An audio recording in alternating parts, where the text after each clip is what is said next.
When Johnson hit a 3-run home run, Baltimore had its second 7-run explosion at the expense of the Twins.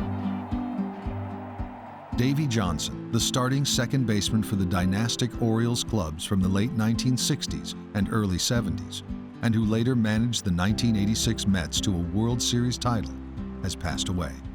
Johnson was impactful from the start as a 23-year-old defensive-minded second baseman for the Orioles in 1966.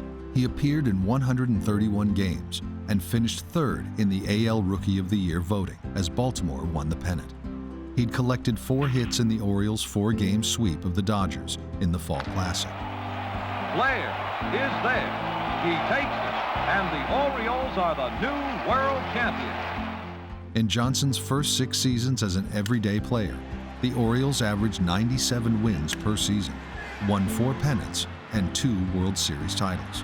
In that stretch, Johnson would win 3 Gold Glove awards and be named to 3 All-Star teams. But after an injury-riddled 1972 campaign, the Orioles dealt Johnson to the Braves in a 6-player deal.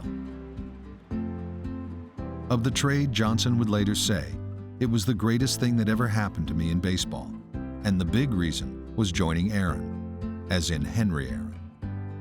Though Aaron refused any credit, Johnson would put together an historic offensive season at second base, swatting 43 homers, setting a then single-season record for homers at the position.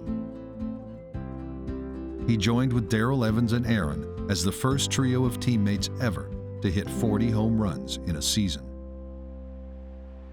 Davey Johnson, who played for 4 major league clubs, teamed with Henry Aaron in Atlanta in 1973 and 74, and with Sada Haruo in Tokyo in 75 and 76.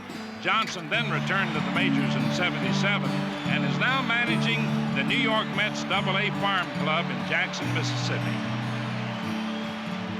Johnson would manage 3 seasons in the minor leagues, winning a league championship in each of his 3 stops. After managing the Mets AAA affiliate, the Tidewater, in 1983, Johnson was tabbed by Frank Cashin as the Mets' new skipper ahead of the 1984 season. Started in '84, we had a pretty good ball club. We were young, some young pitchers, but we had a bunch of holes offensively and a little bit defensively. '85 came, we got a little bit better, made a few off-season moves, and we went from 90 games to 98 wins, and I knew we had all the pieces.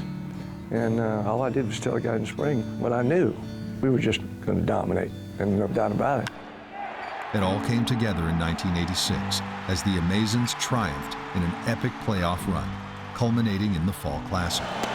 Got it! It's never over till it's over. I think somebody said that. And this is what it's all about. This is what it's all worth sweating for.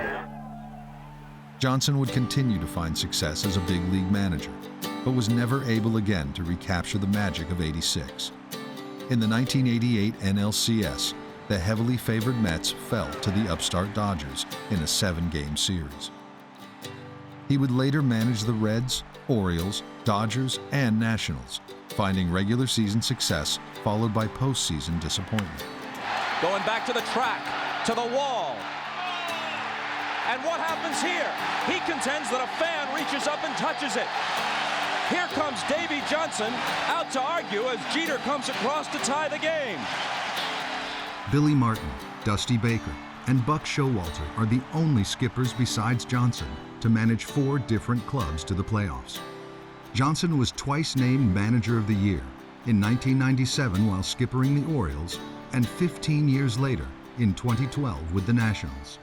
His .562 winning percentage is top 10 all-time among managers with at least 1,000 career victories. The baseball world mourns the passing of Davey Johnson.